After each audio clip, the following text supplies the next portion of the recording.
മുസ്ലിം ജീവിതത്തെ സങ്കീർണമാക്കുക എന്നതും പ്രശ്നവൽക്കരിക്കുക എന്നതും എല്ലാ കാലത്തും ഇസ്ലാമിൻ്റെ പ്രതിയോഗികൾ സ്വീകരിച്ച ഒരു രീതിയായിരുന്നു എന്ന് ഇസ്ലാമിൻ്റെ ചരിത്രവും വിശുദ്ധ ഖുർആൻ നമ്മുടെ മുമ്പിൽ അവതരിപ്പിക്കുന്ന ഒരുപാട് പ്രവാചകന്മാരുടെ ജീവിതവും നാം വിലയിരുത്തുമ്പോൾ നമുക്ക് കാണാൻ സാധിക്കും. എന്ന് പറഞ്ഞാൽ ഈ പ്രപഞ്ചത്തിന്റെ പിന്നിൽ ഒരു സൃഷ്ടാവുണ്ട് എന്നും ആ സൃഷ്ടാവായ അള്ളാഹുവിന്റെ ആജ്ഞകളും നിയമങ്ങളും നിർദ്ദേശങ്ങളും ജീവിതത്തിൽ പകർത്തി ഒരു യഥാർത്ഥ മനുഷ്യനായി ജീവിച്ച് വിശുദ്ധമായ മൂല്യങ്ങൾ ജീവിതത്തിൽ ഉൾക്കൊണ്ട് വിശുദ്ധമായ ഒരുപാട് നിയമങ്ങൾ ജീവിതത്തിൽ പാലിച്ച് സദാചാര ബോധത്തോടും ധാർമ്മിക ബോധത്തോടും മറ്റു മനുഷ്യരുടെ അവകാശങ്ങളൊന്നും കവർന്നെടുക്കാതെയും ജീവിക്കണമെന്ന ഒരു മഹത്തായ ആശയമാണ് ഇസ്ലാം എല്ലാ കാലഘട്ടത്തിലും മനുഷ്യ സമൂഹത്തിന് മുമ്പിൽ സമർപ്പിച്ച ആശയം. ഈ ആശയം എത്ര മഹോന്നതമായ ആശയമാണെങ്കിലും ഈ ആശയത്തെ പോലും പ്രശ്നവൽക്കരിച്ചുകൊണ്ട് ഈ ആശയം തന്നെ അപകടകരമാണ് എന്ന സ്വഭാവത്തിലാണ് ഇസ്ലാമിന്റെ പ്രതിയോഗികൾ സംസാരിച്ചത് എന്ന് വിശുദ്ധ ഖുർആൻ നമ്മോട് പറയുന്നത്. പലകുറി സൂചിപ്പിച്ചതാണ് മഹാനായ പ്രവാചകൻ ശുഐബ് അലൈഹിസ്സലാമിനെ കുറിച്ച്. അദ്ദേഹം ഏകനായ ഇലാഖിലേക്ക് ജനങ്ങളെ ക്ഷണിച്ചപ്പോൾ തന്നെ ആ നാട്ടിലെ മനുഷ്യർ ചെയ്യുന്ന സാമ്പത്തികമായ കുറ്റകൃത്യങ്ങൾ നിങ്ങൾ ചെയ്യരുത് എന്ന ഒരു മഹത്തായ നല്ല കാര്യം സർവ്വ ആളുകൾക്കും അംഗീകരിക്കാൻ പറ്റുന്ന ഒരു ഉപദേശമാണ് ജനങ്ങൾക്ക് നൽകിയത്. അവരദ്ദേഹത്തോട് ചോദിക്കുന്നത്, നിന്റെ നിസ്കാരമാണോ ഞങ്ങളുടെ സാമ്പത്തിക രംഗത്ത് ചെയ്തു കൂട്ടിക്കൊണ്ടിരിക്കുന്ന തെറ്റായ നിലപാടുകൾ തിരുത്തണമെന്നും ഞങ്ങൾ വിളിച്ചു പ്രാർത്ഥിച്ചുകൊണ്ടിരിക്കുന്ന ഞങ്ങളുടെ ദേവതമാരെ കയ്യൊഴിക്കണമെന്നുമൊക്കെ നിന്നോട് പറയാൻ പ്രേരിപ്പിക്കുന്നത് എന്ന് ചോദിച്ചുകൊണ്ട് ആ പ്രശ്നവൽക്കരിച്ചതായി നമുക്ക് കാണാൻ സാധിക്കുന്നുണ്ട്. മഹാനായ ലൂത്ത് അലൈഹിസ്സലാമിനെ കുറിച്ച് വിശുദ്ധ ഖുർആൻ പറയുന്നുണ്ട്. അദ്ദേഹം ജനങ്ങളെ ഏകനായ അല്ലാഹുവിലേക്ക് ക്ഷണിച്ചപ്പോൾ തന്നെ അദ്ദേഹം ജനങ്ങളോട് അവർ ചെയ്യുന്ന സദാചാര വിരുദ്ധമായ മനുഷ്യ സമൂഹത്തിന് അംഗീകരിക്കാൻ സാധ്യമല്ലാത്ത വൃത്തികെട്ട ഒരു പ്രവൃത്തി അവസാനിപ്പിക്കണമെന്ന് പറഞ്ഞു. അപ്പോൾ ജനത പ്രതികരിച്ചതിനെ ഖുർആൻ പറയുന്നുണ്ട്, വമാകാന ജവാബ ഖൗമിഹി ഇല്ലാ അൻ ഖാലു അഖ്രിജൂഹും മിൻ ഖറിയതികും ഇന്നഹും ഉനാസുൻ യതതഹറൂൻ. ആ നാട്ടുകാർ ആ പ്രവാചകൻ അഭിമുഖീകരിച്ചുകൊണ്ട് പറയുകയാണ്, അവർ പറയുകയാണ്, വിശുദ്ധ ഖുർആൻ പറയുന്നു, വമാകാന ജവാബ ഖൗമിഹി ഇല്ലാ അൻ ഖാലു അഖ്രിജൂഹും മിൻ ഖറിയതികും. നിങ്ങളുടെ നാട്ടിൽ നിന്ന് തന്നെ ഇവരെ നീ പുറത്താക്കണം. എന്താ നാട്ടിൽ നിന്ന് പുറത്താക്കാൻ പറയാനുള്ള കാരണം? അവരുടെ ധാർമ്മിക ജീവിതത്തിൽ ചെയ്തു കൂട്ടുന്ന നികൃഷ്ടമായ മൃഗങ്ങൾ പോലും ചെയ്യാത്ത അത്രമാത്രം അധമമായ ഒരു പ്രവൃത്തി അവരുടെ ജീവിതത്തിൽ നിന്ന് കൈയൊഴിക്കണമെന്ന് കൽപ്പിച്ചപ്പോഴാണ് മഹാനായി പ്രവാചകനെ കുറിച്ച് അദ്ദേഹത്തിന്റെ ജനത പറയുന്നത്, അഖ്രിജൂഹും, അദ്ദേഹത്തെയും അദ്ദേഹത്തോടൊപ്പം ചേർന്ന ആളുകളെയും നിങ്ങൾ പുറത്താക്കണം, മിൻ ഖറിയതികും, നിങ്ങളുടെ ഈ നാട്ടിൽ നിന്ന്, ഈ ഗ്രാമത്തിൽ നിന്ന്, ഇന്നഹും ഉനാസുൻ യതതഹറൂൻ, അവര് വിശുദ്ധന്മാരായി ജീവിക്കുന്ന, വിശുദ്ധി കൊണ്ട് നടക്കുന്ന, ധാർമ്മിക ജീവിതം കൊണ്ട് നടക്കുന്ന, സംസ്കാരത്തെ കുറിച്ച് സംസാരിക്കുന്ന, സദാചാരത്തെ കുറിച്ച് ഉളകം കൊള്ളുന്ന ഒരു ജനതയാണ്. അത്തരം ആളുകളെ ഞങ്ങൾ ഇവിടെ നിർത്താൻ പറ്റില്ല, അവരെ പുറത്താക്കണം ഈ നാട്ടിൽ നിന്ന് എന്നാണ് പറഞ്ഞത്. നാട്ടിൽ നിന്ന് പുറത്താക്കാൻ മാത്രം എന്ത് പാതകമാണ് അവർ ചെയ്തത്? അവരാരും തന്നെ കത്തിയും കുടുവാളും മാരകായുധങ്ങളും എടുത്തിട്ട് ആ നാട്ടിൽ ആരുടെയും നെഞ്ചിലേക്ക് കഠാര കുത്തിയിറക്കാൻ വന്നിട്ടില്ല. അവരാരും തന്നെ ആ നാട്ടുകാരെ ആ നാട്ടിൽ നിന്ന് പുറത്താക്കണമെന്ന് കൽപ്പിച്ചിട്ടില്ല. ഉത്കൃഷ്ടമായ ഒരു ജീവിതത്തെ കുറിച്ചുള്ള ഉന്നതമായ ഒരു സ്വപ്നം ആ ജനതക്ക് പകർന്നു കൊടുത്തു എന്ന ഒരൊറ്റ കാരണത്താലാണ് ആ നാട്ടിൽ നിന്ന് അവരെ പുറത്താക്കണമെന്ന് പറഞ്ഞത്. സഹോദരന്മാരെ, സഹോദരിമാരെ, ഇതുപോലെയുള്ള സംഭവങ്ങൾ തന്നെയാണ് നമുക്ക് ചുറ്റും ഇന്ന് നടന്നുകൊണ്ടിരിക്കുന്നത് എന്നുകൂടി നാം മനസ്സിലാക്കേണ്ടതുണ്ട്. മുസ്ലിം പെൺകുട്ടികൾ അവർ ഹിജാബ് ധരിച്ചിട്ട് ഇസ്ലാമിന്റെ മോഡസ്റ്റി കീപ്പ് ചെയ്യുന്ന മാന്യതയും അതുപോലത്തെ റെസ്പെക്റ്റുമുള്ള ഒരു വേഷവിധാനം ജീവിതത്തിൽ പകർത്തുന്നു എന്നതുകൊണ്ട് ഇവിടെ ആർക്കും പ്രത്യേകിച്ചൊരു കോട്ടവും സംഭവിക്കാൻ പോകുന്നില്ല. എന്താ ഒരു പ്രശ്നം? സ്വന്തം ജീവിതത്തിൽ മാന്യത വേണമെന്നും സ്വന്തം നഗ്നത മറ്റുള്ളവർക്ക് കാണാനുള്ളതല്ല എന്നും ആ നഗ്നതയെക്കുറിച്ചുള്ള എന്റേതായ സങ്കല്പങ്ങൾക്കനുസരിച്ചുകൊണ്ട് എനിക്കുള്ള സ്വാതന്ത്ര്യം ഉപയോഗിച്ചുകൊണ്ട് അത് മറക്കണമെന്നും ഒരാൾ തീരുമാനിക്കുമ്പോൾ അത് ആരുടെയും അവകാശങ്ങൾക്ക് നേരെ കയ്യേറ്റം നടക്കുന്നില്ല. ഇവിടെ ആരെങ്കിലും ഹിജാബ് ധരിക്കുന്നവർ ഇവിടെ തീവ്രവാദ പ്രവർത്തനം നടത്തുന്നത് കൊണ്ടല്ല. അവരിവിടെ സൂചിപ്പിച്ചതുപോലെ ഈ വേഷം ആരുടെയും വികാരത്തെ വ്രണപ്പെടുത്തുന്നില്ല, ആരുടെയും അവകാശങ്ങൾ ലംഘിക്കുന്നില്ല. മറിച്ച് ഒരാൾക്ക് സ്വന്തം ജീവിതത്തിൽ സ്വീകരിക്കാൻ പറ്റുന്ന ഒരു വേഷം, അതിനുള്ള സ്വാതന്ത്ര്യം പോലും അവർക്ക് അനുവദിച്ചു കൊടുക്കാൻ പാടില്ല എന്ന് പറഞ്ഞുള്ള ആക്രോശങ്ങളാണ് നടക്കുന്നത്. അത് ഒറ്റയടിക്ക് തന്നെ ഇത്തരം നിലപാടുകൾ, യൂണിഫോമിനെ കുറിച്ചാണ് സംസാരിക്കുന്നത്. നാം ജീവിക്കുന്നത് ബഹുസ്വരതയെ കുറിച്ച്, ബഹുമതങ്ങൾ ജീവിക്കുന്ന, വ്യത്യസ്തമായ കൾച്ചറുകളുള്ള, വ്യത്യസ്തമായ ജീവിതശീലങ്ങളുള്ള ഒരു രാജ്യത്താണ്. ലോകത്തെവിടെയും യൂണിഫോമിന്റെ പേര് പറഞ്ഞിട്ട് ഏതെങ്കിലും ഒരു മതവിഭാഗത്തിന്റെ വ്യക്തി ജീവിതത്തിൽ അവർ പുലർത്തുന്ന അവകാശങ്ങൾ ലംഘിക്കാനുള്ള ശ്രമങ്ങൾ ലോകത്തെവിടെയും നടക്കാറില്ല. എല്ലാ മതസമൂഹങ്ങളും അവരവരുടേതായ ആശയമനുസരിച്ചുകൊണ്ട് ജീവിക്കാനുള്ള സ്വാതന്ത്ര്യം ലോകത്തിന്റെ എല്ലാ രാജ്യങ്ങളിലും അതുണ്ട്. പക്ഷെ ഇതൊക്കെ മറച്ചു പിടിച്ചുണ്ട്. ഇസ്ലാമുമായി ബന്ധപ്പെട്ട് ഇത്തരം പ്രശ്നങ്ങളൊക്കെ വരുമ്പോഴേ ഈ ഇസ്ലാമിന്റെ ഈ വേഷം എന്ന് പറഞ്ഞാൽ അറുപിന്തിരിപ്പനാണ്, കാടൻ വേഷമാണ്, പഴഞ്ചൻ വേഷമാണ് എന്നൊക്കെ പറയും. ഏതാണ് പഴഞ്ചൻ, ഏതാണ് പുതുമയുള്ളത് എന്നൊക്കെ തീരുമാനിക്കണം. ചില ആളുകളാകട്ടെ മതത്തിന്റെ സിംബലുകൾ നിങ്ങൾ എന്തിനാണ് കൊണ്ടു നടക്കുന്നത് എന്നാണ് ചോദിക്കുന്നത്. മതം എന്ന് പറഞ്ഞാൽ എന്താണ്? മതം എന്ന് പറഞ്ഞാൽ നമ്മുടെ ജീവിതവുമായാണ് ബന്ധപ്പെട്ട് കിടക്കുന്നത്. മനുഷ്യന്റെ വേഷവും വസ്ത്രവും ആഹാരവും മനുഷ്യന്റെ ജീവിതശീലങ്ങളും നടത്തവും സംസാരവും സാമ്പത്തിക ക്രയവിക്രയങ്ങളിൽ വരെ മതമുണ്ട്. മതം എന്ന് പറഞ്ഞാൽ അങ്ങനെയുള്ള ഒരു മതത്തെക്കുറിച്ചാണ് ഇസ്ലാം സംസാരിക്കുന്നത്. അപ്പോൾ ഇങ്ങനെയുള്ള ഒരു കാര്യത്തെക്കുറിച്ച് ഇസ്ലാമിന്റെ ഇത്തരം നിലപാടുകളെ കുറിച്ച് അംഗീകരിക്കുന്നതിന് പകരം, ഇത്തരം നിലപാടുകളെ സഹിഷ്ണുതയോടുകൂടി വീക്ഷിക്കുന്നതിന് പകരം മുസ്ലിങ്ങളുടെ വേഷവിധാനം പോലും പ്രശ്നവൽക്കരിക്കപ്പെട്ടിരിക്കുകയാണ്. എന്താണ് അതിന് കാരണം? ഖുർആൻ തന്നെ പറയുന്നുണ്ട്. വിശുദ്ധ ഖുർആനെ അഹ്ലുൽ കിതാബുകാരോട് ചോദിക്കുന്ന ചില ചോദ്യമുണ്ട്. ഖുൽ യാ അഹ്ലുൽ കിതാബി ഹൽ തൻഖിബൂന മിന്നാ ഇല്ലാ അൻ ആമന്നാ ബില്ലാഹി വമാ ഉൻസില ഇലൈനാ വമാ ഉൻസില മിൻ ഖബൽ വഅന്ന അക്സറകും ഫാസിഖൂൻ. നിങ്ങൾ എന്തിനാണ് ഞങ്ങളോട് പ്രതികാരം ചെയ്യാനുള്ള കാരണം, ഞങ്ങൾ എതിർക്കാനുള്ള കാരണം? കാരണം അഹ്ലുൽ കിതാബ് എന്ന് പറഞ്ഞാൽ ആരാണ് നമുക്കറിയാം. ഇസ്ലാമിന്റെ മുമ്പ് സമാഗതരായ പ്രവാചകന്മാരുടെ വേദപ്രമാണങ്ങളിൽ വിശ്വസിക്കുന്നവരാണ് അഹ്ലുൽ കിതാബ്. മഹാനായ റസൂലുള്ളാഹി സ്വല്ലല്ലാഹു അലൈഹി വസല്ലമയാകട്ടെ തനിക്ക് മുമ്പ് വന്ന മുഴുവൻ പ്രവാചകന്മാരും സത്യപ്രവാചകന്മാരാണ് എന്ന് സത്യപ്പെടുത്തിയ ഒരു പ്രവാചകനാണ്. അഹ്ലുൽ കിതാബുകാരുടെ കൈവശമുള്ള വേദഗ്രന്ഥമെല്ലാം തന്നെ സത്യഗ്രന്ഥമായിരുന്നു എന്നും പിൽക്കാലത്താണ് അതിൽ തിരുത്തലുണ്ടായത് എന്നും പറഞ്ഞ് അഹ്ലുൽ കിതാബിനെ സ്വന്തത്തോട് ചേർത്ത് നിർത്തിയ ഒരു പ്രവാചകനാണ് പ്രവാചകൻ മുഹമ്മദ് മുസ്തഫ സ്വല്ലല്ലാഹു അലൈഹി വസല്ലമ.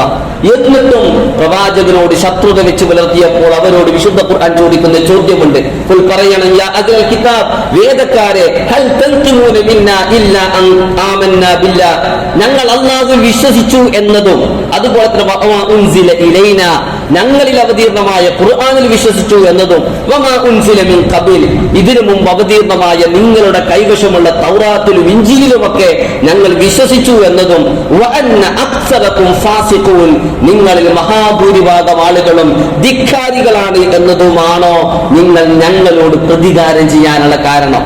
യഥാർത്ഥത്തിൽ ഇത് തന്നെയാണ് ഇന്ത്യയിലെ മുസ്ലിങ്ങൾക്കും ഇന്ന് ചോദിക്കാനുള്ളത്. മുസ്ലിം സമുദായത്തിലെ പെൺകുട്ടികൾ അവരുടെ വേഷവിധാനം ധരിക്കുമ്പോഴേക്കും ഇസ്ലാമിന്റെ ചില അടയാളങ്ങൾ കൊണ്ടു നടക്കുമ്പോഴേക്കും ആകെ പ്രകോപിതമായി, എന്നിട്ട് അത് പാടില്ല, അതിന് മതപരമായ സ്വാതന്ത്ര്യം, നമ്മുടെ ഭരണഘടന നൽകുന്ന മതപരമായ സ്വാതന്ത്ര്യം ഈ സമുദായത്തിലുണ്ട്, എല്ലാ വിശ്വാസികൾക്കുമുണ്ട് എന്ന് തുറന്നു പറയാൻ വരെ നമ്മുടെ നീതിപീഠങ്ങൾ വരെ സമയമെടുക്കുന്ന ഒരു കലുഷമായ സാഹചര്യത്തിലാണ് നാം ജീവിക്കുന്നത്.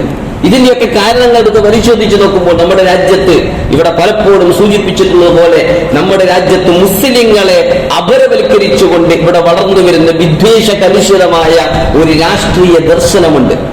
ആ രാഷ്ട്രീയ ദർശനത്തിന്റെ പ്രത്യേകത, ഏതൊരു രാഷ്ട്രീയ ദർശനവും അധികാരം നിലനിർത്തണമെങ്കിൽ, അവർക്കിവിടെ നിലനിൽക്കണമെങ്കിൽ ഭയം ഉൽപ്പാദിപ്പിക്കേണ്ടതുണ്ട്. എല്ലാ ആക്രമണങ്ങളും ഉണ്ടാകുന്നത്, ലോകത്ത് നടക്കുന്ന പല ആക്രമണങ്ങളുടെയും കാരണമെടുത്ത് പരിശോധിച്ചാൽ നമുക്ക് കാണാൻ സാധിക്കും, ഭയത്തിൽ നിന്നാണ് പലപ്പോഴും ആക്രമണം ഉണ്ടാവുക. ഭയം എപ്പോഴാണ് ഉണ്ടാവുക? ഭയം ഒരു ജനതക്ക് ഭയമുണ്ടാവുക ഒരു ജനതയുടെ കൈവശം നീതിപൂർവകമായി ജനങ്ങളുടെ മുമ്പിൽ അവതരിപ്പിക്കാൻ പറ്റുന്ന ഒരു ദർശനവും ഇല്ലാതിരിക്കുകയും, എന്നാൽ മറ്റുള്ളവരുടെ കൈവശം അങ്ങനെയുള്ള ചില ആശയങ്ങൾ ഉണ്ട് എന്ന് തോന്നുമ്പോഴൊക്കെ ചിലർക്ക് ഭയമുണ്ടാകും. പ്രവാചകന്മാരെ എതിർത്ത ആളുകൾക്ക് പ്രവാചകന്മാരെ ഭയപ്പെടാനുള്ള കാരണം അതായിരുന്നു. പ്രവാചകന്മാർ അവരെ ഭയപ്പെടുത്തിയിട്ടില്ല, പക്ഷെ പ്രവാചകന്മാരുടെ കൈവശം അവരെ മനുഷ്യ സമൂഹത്തെ സന്മാർഗത്തിലേക്ക് നയിക്കാൻ പര്യാപ്തമായ ഒരാശയമുണ്ടായിരുന്നു, ഒരാദർശമുണ്ടായിരുന്നു. അതുകൊണ്ട് തന്നെ ഭയം ഉൽപ്പാദിപ്പിച്ചുകൊണ്ട്, മറ്റുള്ളവരെ ഭയപ്പെടുത്തിക്കൊണ്ട്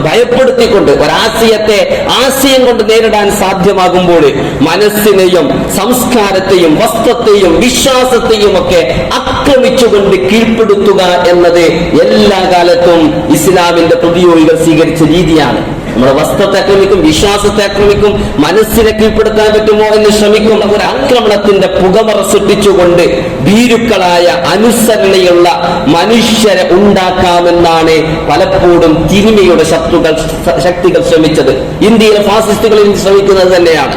ഇവിടെ മുസ്ലിങ്ങളെ അവരുടെ ആചാരങ്ങളും അനുഷ്ഠാനങ്ങളും ഒക്കെ കൊണ്ടു നടക്കുമ്പോൾ അവർ ഇതിൽ നിന്ന് പിന്തിരിപ്പിക്കാനുള്ള ഭയപ്പെടുത്തലാണ്. നിങ്ങൾ ഇങ്ങനെ വന്നാൽ നിങ്ങൾക്ക് സ്കൂളിൽ പ്രവേശനം ഉണ്ടാവില്ല, കോളേജിൽ പ്രവേശനം ഉണ്ടാവില്ല, ഞങ്ങൾ ഇങ്ങനെ ചെയ്യും എന്നൊക്കെ പറഞ്ഞ് ഭയപ്പെടുത്തി ഒരു സമുദായത്തെ പിന്തിരിപ്പിക്കാൻ പറ്റുമോ എന്നുള്ള ശ്രമമാണ് യഥാർത്ഥത്തിൽ ഇവിടെ നടക്കുന്നത്.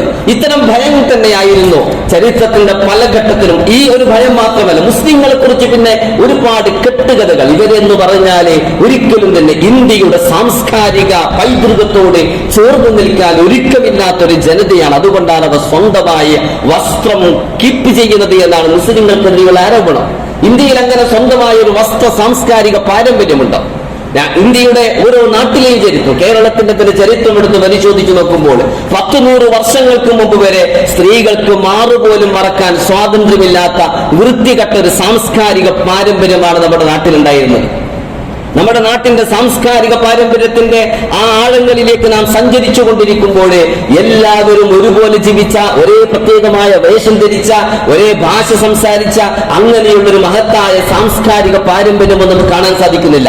വസ്ത്രം ധരിക്കാൻ പോലും ഇന്ത്യയിലെ പല ജനവിഭാഗങ്ങളും പഠിച്ചത് മറ്റു ചില ജനവിഭാഗങ്ങളും വിശ്വാസ പ്രമാണങ്ങൾ വരെ പഠിപ്പിച്ചു കൊടുത്തപ്പോഴാണ്. വസ്ത്രം ധരിക്കാനുള്ള സ്വാതന്ത്ര്യം വരെ നിഷേധിക്കപ്പെട്ട ഒരു രാജ്യമായിരുന്നു, ഒരു നാടായിരുന്നു നമ്മുടെ നാടിൽ നമുക്ക് കാണാൻ സാധിക്കും. പിന്നെ ഒരു പ്രത്യേക വസ്ത്രത്തെ ഇവിടെയുള്ള സവർണരുടെയും അതുപോലെ തന്നെ ഇന്ത്യ എന്ന് പറയുന്ന രാജ്യത്തുള്ള ഒരു പ്രത്യേക വിഭാഗത്തിന്റെയും വസ്ത്രമാണ് ഇന്ത്യയുടെ പൊതുവസ്ത്രം എന്ന സ്വഭാവത്തിൽ അവതരിപ്പിക്കാനുള്ള മാത്രം ധൈര്യം ഇന്ത്യയിലെ ഫാസിസ്റ്റുകൾക്കുള്ള. പിന്നെയുള്ള ഒരു രക്ഷ എന്ന് പറഞ്ഞാല് മുസ്ലിങ്ങളുടെ വസ്ത്രത്തെ മാത്രം പ്രശ്നവൽക്കരിക്കുക. ഇതൊരു അപകടകരമായ വേഷമാണ് എന്ന് പറഞ്ഞുകൊണ്ട് പ്രശ്നവൽക്കരിച്ചുകൊണ്ട്, അതുകൊണ്ട് തന്നെ മുസ്ലിങ്ങളെ പ്രശ്നവൽക്കരിക്കുക എന്ന് മാത്രമല്ല, ഇവിടെ പ്രശ്നമുണ്ടാക്കുന്നവരായി മുസ്ലിങ്ങളെ ചിത്രീകരിക്കുക. അതാണ് ഇന്ത്യയിലെ ഫാസിസം ഇന്ന് പലപ്പോഴും ശ്രമിച്ചുകൊണ്ടിരിക്കുന്നത്. ഇവർ സാംസ്കാരികമായ ഒരു പ്രത്യേകമായ ഒരു സംസ്കാരം പിന്തുടരുന്നു, വസ്ത്രം പിന്തുടരുന്നു, അവർ അല്ലാഹു അക്ബർ മുഴക്കുന്നു, അതുപോലെ തന്നെ അവർ പ്രത്യേകമായ വേഷം കീപ്പ് ചെയ്യുന്നു. ഞങ്ങൾ തിന്നുന്ന ഭക്ഷണങ്ങളൊന്നും അവർ തിന്നുന്നില്ല. അവരുടെ ഭക്ഷണത്തിന് ഹറാമുണ്ട്, ഹലാലുണ്ട്.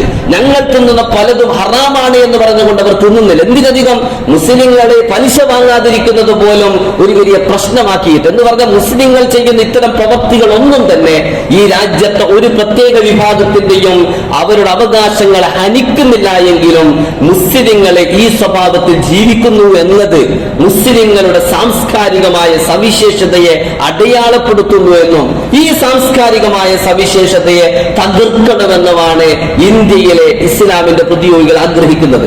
അതിനുവേണ്ടി ഭയം ഉൽപ്പാദിപ്പിച്ചുകൊണ്ടും ആളുകളെ പേടിപ്പിച്ചുകൊണ്ടും ആളുകളെ പല സ്വഭാവത്തിലുള്ള പ്രചാരണങ്ങളിൽ പെടുത്തിക്കൊണ്ടും ഈ സമുദായത്തെ സാംസ്കാരികമായി പിറകോട്ട് കൊണ്ടുപോകാൻ ശ്രമിക്കുമോ എന്നാണ് ശ്രമിക്കുന്നത്. എന്നാൽ സഹോദരിമാരെ, ഇസ്ലാം എന്ന് പറഞ്ഞാൽ ഇവിടെ സൂചിപ്പിച്ചതുപോലെ ഇസ്ലാം ഇവിടെ നിലനിൽക്കുന്നത് വെറും ചില അനുഷ്ഠാനങ്ങളിൽ മാത്രമല്ല. ഇസ്ലാം ഇവിടെ നിലനിൽക്കുന്നത് നമ്മുടെ സംസ്കാരത്തിലൂടെയാണ്, നമ്മുടെ വസ്ത്രത്തിലൂടെയാണ്, നമ്മുടെ ഭക്ഷണത്തിലൂടെയാണ്, നാം നമ്മുടെ ജീവിതത്തിൽ പാലിക്കുന്ന മാന്യമായ ചില നിലപാടുകളിലൂടെയാണ്, സാംസ്കാരികമായ ഒരുപാട് മൂല്യങ്ങളിലൂടെയാണ്. ഈ മൂല്യങ്ങൾ നാം അടിവര വെക്കുകയാണ് എങ്കിൽ, ഈ മൂല്യങ്ങളിൽ നിന്ന് നാം പിറകോട്ട് പോവുകയാണ് എങ്കിൽ, ഈ മൂല്യങ്ങൾ വേണ്ടെന്ന് എപ്പോഴെങ്കിലും ഈ സമുദായം തീരുമാനിക്കുകയാണ് എങ്കിൽ ഈ സമുദായത്തിന്റെ എല്ലാ സവിശേഷതകളും ഇല്ലാതായി പോകുമെന്ന കാര്യത്തിൽ സംശയമില്ല.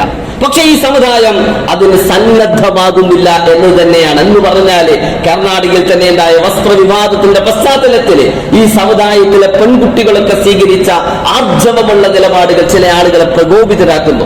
ഇത്തരം ആർജവമുള്ള നിലപാട് പറയുമ്പോൾ അവർ ചിലപ്പോൾ അല്ലാഹു അക്ബർ എന്ന് വിളിക്കും. അല്ലാഹുവാണ് മഹാൻ എന്ന ആ മഹത്തായ ഒരാശയം തന്നെയാണ് മുസ്ലിങ്ങൾക്ക് അവരുടെ നിലപാടുകളിൽ ആർജവത്വം പ്രദാനം ചെയ്യുന്നത്. ഇത് കണ്ടിട്ട് ആരും പേടിച്ചത് കൊണ്ട് കാര്യമില്ല. അല്ലാഹു അക്ബർ എന്ന് വിളിച്ചാൽ അതിന്റെ അർത്ഥം എന്ത് പ്രതിസന്ധികൾ ഉണ്ടായാലും, എന്ത് പ്രതിസന്ധികളും പ്രയാസങ്ങളും ഉണ്ടായാലും ഒരു സമുദായം എന്ന അർത്ഥത്തില് ഈ സമുദായത്തിന്റെ മാന്യമായ അവകാശങ്ങൾക്ക് വിട്ടുവീഴ്ചയില്ലാതെ ഈ അവകാശങ്ങളിൽ ഉറച്ചു നിൽക്കുമെന്ന ഒരു സമുദായത്തിന്റെ പ്രഖ്യാപനമാണ്. ഈ പ്രഖ്യാപനമാണ് എന്നും ചരിത്രത്തിലെ ഈ സമുദായത്തെ മുന്നോട്ട് നയിച്ചത് എന്ന് വിശുദ്ധ ഖുർആൻ നമ്മോട് പറയുന്നുണ്ട്. വിശുദ്ധ ഖുർആൻ പറയുന്നുണ്ട്, അല്ലദീന ഖാല ലഹുമുന്നാസ് ഇന്നന്നാസ ഖദ് ജമഉ ലക്കും ഫഖ്ശൗഹും. ചില ആളുകൾ പ്രവാചകന്റെ സമുദായത്തെ, പ്രവാചകന്റെ പിന്നിൽ അണിചേർന്ന മുസ്ലിം സമുദായത്തെ ഭയപ്പെടുത്താൻ വേണ്ടി അവർ പറഞ്ഞു, ജനങ്ങൾ ഒന്നടങ്കം തന്നെ നിങ്ങൾക്കെതിരെ സംഘടിച്ചുകൊണ്ട് മദീനയെ വിഴുങ്ങാൻ വേണ്ടി നിങ്ങൾക്കെതിരെ പുറപ്പെടുന്നുണ്ട്. അതുകൊണ്ട് ഫഖ്ശൗഹും, നിങ്ങൾ അവരെ ഭയപ്പെടണം, നിങ്ങൾ അവരെ പേടിച്ച് അവർ പറയുന്നത് കേട്ട് നിങ്ങൾ മദീനയിൽ നിന്ന് ഈ ഖുറൈശികളുടെ, നിങ്ങളെ പലപ്പോഴും നശിപ്പിക്കാൻ ശ്രമിക്കുന്ന ഖുറൈശികൾക്കെതിരെ ഒന്നും ചെയ്യാതെ അവരെ ഭയന്നുകൊണ്ട് നിങ്ങൾ ജീവിക്കണമെന്ന് പറഞ്ഞപ്പോൾ ഫസാദഹും ഈമാന, അവരുടെ ഈമാൻ വർദ്ധിക്കുകയാണ് ഉണ്ടായത്. വഖാലു, അവർ പറഞ്ഞു, ഹസ്ബുനല്ലാഹു വ നിഅ്മൽ വക്കീൽ, ഞങ്ങൾക്ക് അല്ലാഹു മതി, അവൻ തന്നെയാണ് ഭരമേൽപ്പിക്കാൻ ഉത്തമം. ഭരമേൽപ്പിക്കാൻ ഉത്തമം അല്ലാഹുവാണ് എന്നും ആളുകൾ നിങ്ങൾക്കെതിരെ സംഘടിച്ചിരിക്കുന്നു എന്നും പറയുമ്പോൾ ഈ അല്ലാഹു അക്ബർ എന്ന് പറയുന്ന, അല്ലാഹു മഹാനാണ് എന്ന് പറയുന്ന ഈ ഒരു ആശയമാണ് ഈ ജനതയ്ക്ക് ഭയപ്പെട്ട് ജീവിക്കുന്നതിന് പകരം ആർജവത്തോടു കൂടിയുള്ള ഒരു നിലപാട് സ്വീകരിക്കാൻ പ്രേരണയായി തീർന്നത്. ഇന്ത്യയിലെ മുസ്ലിങ്ങൾക്കും എന്ത് പ്രതിസന്ധികൾ ഉണ്ടായാലും ഫാസിസത്തിന്റെ കണ്ണിലെ കരടായി മുസ്ലിങ്ങൾ മാറിയിട്ടുണ്ട്. മുസ്ലിങ്ങളുടെ സാംസ്കാരിക കനവുകളെ പിടിതെറിയണമെന്നത് അവരുടെ ലക്ഷ്യമാണ്.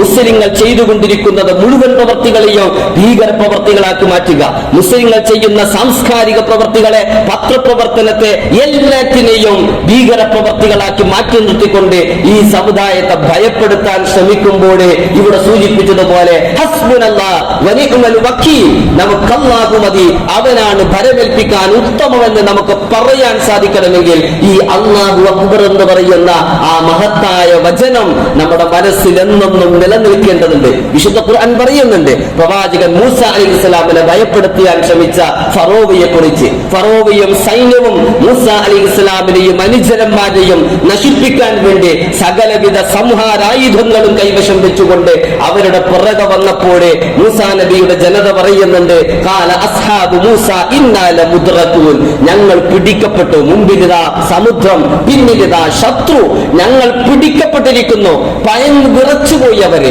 ഞങ്ങൾ ഇവിടെ നശിക്കാൻ പോവുകയാണ്, ഈ ലോകത്തിൽ നിന്ന് തന്നെ ഞങ്ങൾ തിരോഭവിക്കാൻ പോവുകയാണ് എന്ന് പറഞ്ഞുകൊണ്ട് അവർ പേടിച്ചപ്പോഴേ മൂസ അലൈഹിസ്സലാം അവരോട് പറയുന്നൊരു വചനമുണ്ട്.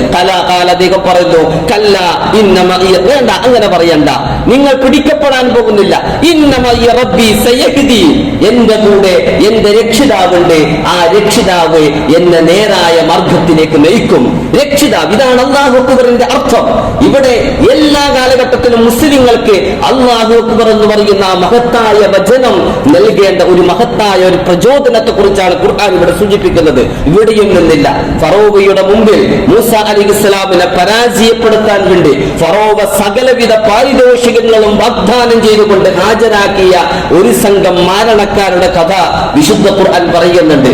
ആ മാരണക്കാർ പക്ഷേ മൂസ പ്രവാചകൻ സത്യപ്രവാചകനാണെന്ന് മനസ്സിലാക്കിയപ്പോഴേ ആ പ്രവാചകനിൽ വിശ്വസിച്ചു. സ്വാഭാവികമായും ആ മാരണക്കാരോട് ഫറോവ പറഞ്ഞു, നിങ്ങൾ മൂസ അലൈഹിസ്സലാമിൽ വിശ്വസിക്കുകയാണ് എങ്കിൽ ഞങ്ങൾ നിങ്ങളുടെ കൈകാലുകൾ വിപരീത ദിശയിൽ ഛേദിച്ചുകൊണ്ട് നിങ്ങളെ ക്രൂരമായി ശിക്ഷിക്കുമെന്ന് പറഞ്ഞപ്പോഴേ അവർ പറയുന്ന ഒരു വർത്തമാനമുണ്ട്. കാലു അവർ പറഞ്ഞു,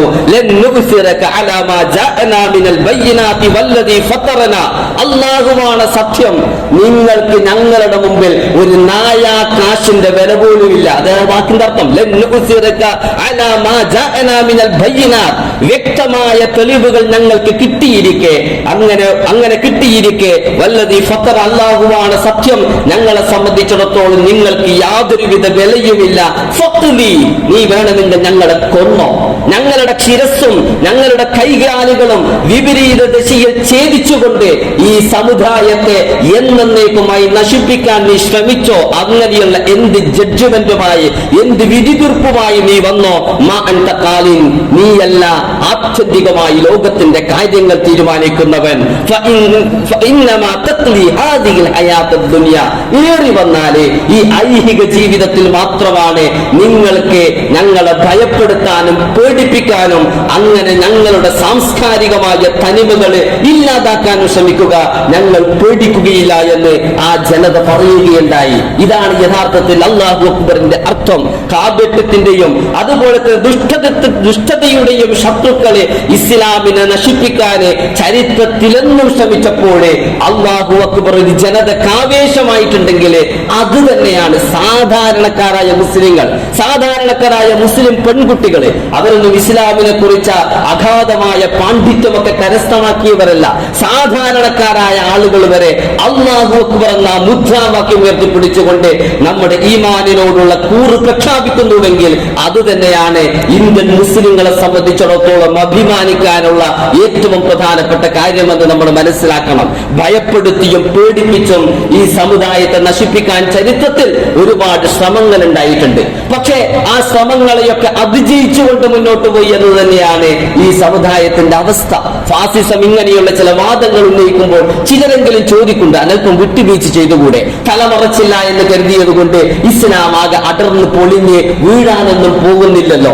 ഫാസിസത്തിൽ പറയുന്ന അവരുടെ സാംസ്കാരികമായ ചിഹ്നങ്ങൾ നിലവിളക്ക് കൊളുത്തിയത് കൊണ്ട് പ്രത്യേകിച്ച് വലിയ അപകടമൊന്നും സംഭവിക്കാൻ പോകുന്നില്ലല്ലോ. അല്ലെങ്കിൽ അവർ പറയുന്നത് പോലെയുള്ള ചില മുദ്രാവാക്യങ്ങളൊക്കെ പാലിച്ചുകൊണ്ടും ശീലിച്ചുകൊണ്ടുമൊക്കെ നമ്മുടെ കുട്ടികൾ കോളേജിലും സ്കൂളിലും യൂണിവേഴ്സിറ്റികളും ഒക്കെ പഠിച്ച് അങ്ങനെ നമുക്ക് ഡിഗ്രിയൊക്കെ നേടി നമ്മുടെ ഭാവിയിലെ വലിയ വലിയ ജോലികളൊക്കെ നേടിയതിന് ശേഷം പോരെ ഇങ്ങനെ എന്നൊക്കെ ചിന്തിച്ചുകൊണ്ട് സാംസ്കാരികമായ ചില വിട്ടുവീഴ്ചകൾ ചെയ്തുകൊണ്ട് ജീവിച്ചുകൂടെ എന്നൊക്കെ ചോദിക്കുന്ന ചില മുസ്ലിങ്ങളുണ്ട്. മുസ്ലിങ്ങളുടെ കൂട്ടത്തിൽ തന്നെ മതേതര ബോധമുള്ള മറ്റു ചിലർ ചോദിക്കുന്നുണ്ട്, മതത്തെ എന്തിനാണ് നിങ്ങൾ ഇങ്ങനെ പൊതുമണ്ഡലത്തിലൊക്കെ കൊണ്ടുവന്ന് ഇങ്ങനെയൊക്കെ പ്രശ്നവൽക്കരിക്കേണ്ട ആവശ്യം? മതത്തെ നിങ്ങൾ നിങ്ങളുടെ സ്വകാര്യ ജീവിതത്തിൽ ഒതുക്കി നിർത്തിയാൽ പോരെ. സ്വകാര്യ ജീവിതം എന്ന് പറഞ്ഞാൽ വസ്ത്രം ധരിക്കുക എന്നത് മനുഷ്യന്റെ സ്വകാര്യതയല്ലേ. അപ്പൊ വസ്ത്രം ധരിച്ച് വീട്ടിന്റെ ഉള്ളില് പർദ്ദയും വീട്ടിന് പുറത്തിറക്കുമ്പോൾ ഹിജാബും ഉള്ള ഒരു ഹിജാബില്ലാത്ത വസ്ത്രവും ധരിക്കണമെന്നാണ് ഇവർ പറയുന്നത് എന്താണെന്ന് അവർക്ക് തന്നെ അറിയില്ല. ഇങ്ങനെയുള്ള ചോദ്യങ്ങൾ ചോദിക്കുന്നുണ്ട്. പക്ഷെ നമ്മൾ അറിയണം, ചരിത്രത്തിലെ ഇത്തരം ചോദ്യങ്ങൾക്ക് മുമ്പിൽ പതറിപ്പോയിക്കൊണ്ടല്ല ഇസ്ലാമിക സമുദായം മുന്നോട്ട് പോയത്. ചരിത്രത്തിലെ ഇത്തരം ചോദ്യങ്ങൾക്ക് മുമ്പിൽ പതറുന്നതിന് പകരം ആശയത്തെയും വിശ്വാസത്തെയും സംസ്കാരത്തെയും ഭക്ഷണശീലത്തെയും ജീവിതശീലങ്ങളെയും ഒക്കെ മാറോട് ചേർത്ത് പിടിച്ചുകൊണ്ടാണ് ഇസ്ലാമിക സമുദായം ചരിത്രത്തിൽ മുന്നോട്ട് പോയത് എന്ന് നമ്മൾ അറിയണം. നമ്മൾ മാത്രം പറഞ്ഞാൽ പോരാ, ഇസ്ലാമിന്റെ ശത്രുക്കൾ പറയണം. വസ്ത്രം നിരോധിച്ചു എന്ന് തന്നെ കരുതുക, അതുകൊണ്ട് ഇവിടെ ഇസ്ലാമ് ഇല്ലാതാകാൻ പോകുന്നില്ല.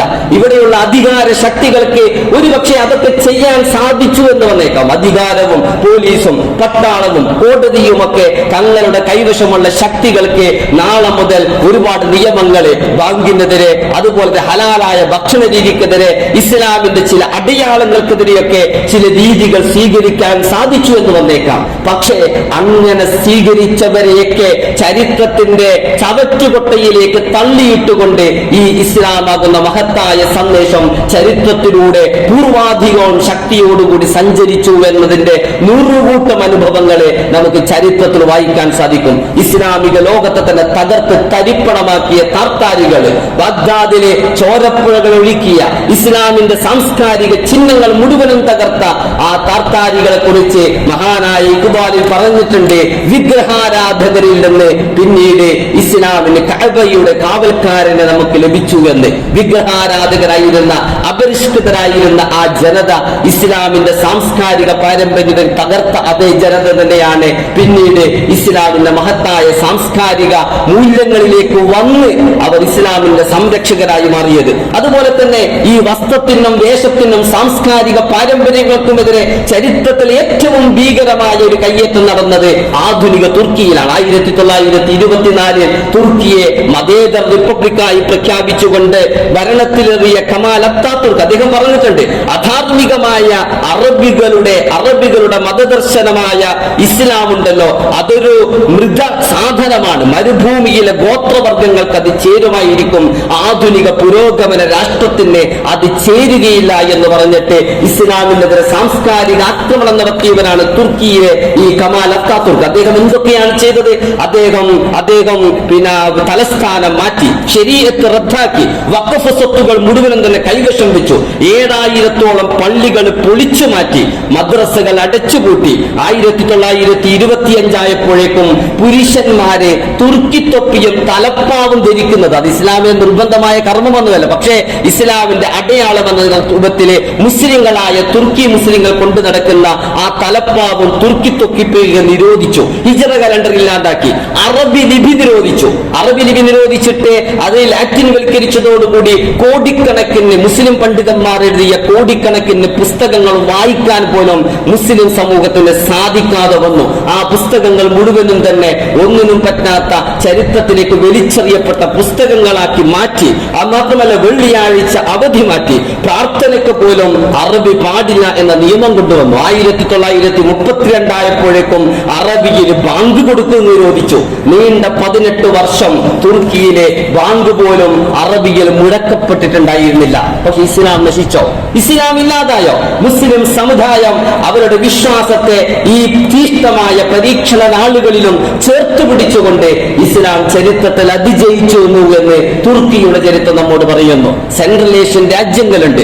സോവിയറ്റ് റഷ്യയിൽ കമ്മ്യൂണിസ്റ്റ് വിപ്ലവം ഉണ്ടായതിനു ശേഷം സോവിയറ്റ് റഷ്യ കൂട്ടിച്ചേർത്ത ഉസ്ബെക്കിസ്ഥാൻ, കിർഗിസ്ഥാൻ, താജിക്കിസ്ഥാൻ തുടങ്ങിയ അസർബൈജാൻ തുടങ്ങിയ സെൻട്രൽ ഏഷ്യൻ രാജ്യങ്ങൾ, ആ രാജ്യങ്ങളിലും അറബി ഭാഷ നിരോധിച്ചു. വഖഫ് സ്വത്തുകൾ കണ്ടുകിട്ടി. മുസ്ലിങ്ങളുടെ മതചിഹ്നങ്ങൾ മുഴുവനും തന്നെ തകർത്ത് തരിപ്പണമാക്കി. പക്ഷേ 10-35-40 കൊല്ലം കഴിഞ്ഞിട്ട് ആ രാജ്യങ്ങളിൽ സ്വാതന്ത്ര്യം കിട്ടിയപ്പോൾ നമുക്ക് കാണാൻ സാധിക്കുന്നത് മുസ്ലിങ്ങൾ പൂർവാധികം ശക്തിയോടുകൂടി മുസ്ലിങ്ങളായിക്കൊണ്ട് ഈമാനായിക്കൊണ്ട് ഉയർന്നു വരുന്നതാണ്. ഇതാണ് ഇസ്ലാം. അല്ലാഹു സുബ്ഹാനഹു വ തആല വിശുദ്ധ ഖുർആനിലൂടെ പറയുന്നുണ്ട്, നിങ്ങൾ ഇസ്ലാമിനെ മാറോട് ചേർത്ത് നിർത്തുക എന്നതാണ് നമ്മുടെ ബാധ്യത. ഇസ്ലാമിനെ അല്ലാഹു സംരക്ഷിച്ചുകൊള്ളും. വിശുദ്ധ ഖുർആൻ പറയുന്നുണ്ട്, ഇസ്ലാമിനെ കുറിച്ച് പറയുമ്പോൾ അല്ലാഹു സുബ്ഹാനഹു വ തആല ആകാശത്തിൽ നിന്ന് വർഷിക്കുന്ന ഒരു മഴയുടെ ഉദാഹരണം പറയുന്നുണ്ട്. മഴ പെയ്യുമ്പോൾ ജലം ഭൂമിയിലേക്ക് ആഴ്ന്നിറങ്ങും. എന്നാൽ മഴ ഉണ്ടാകുമ്പോൾ തന്നെ ഭൂമിയിൽ ചില നുരയും പതയും ഉണ്ടാകും. അല്ലാഹു സുബ്ഹാനഹു വ തആല ഈ ഉദാഹരണം ഉദാഹരിച്ചുകൊണ്ട് പറയുന്നുണ്ട്, ഈ ഭൂമിയിലുള്ള നുരയും പദമുണ്ടല്ലോ അത് വറ്റിപ്പോകും.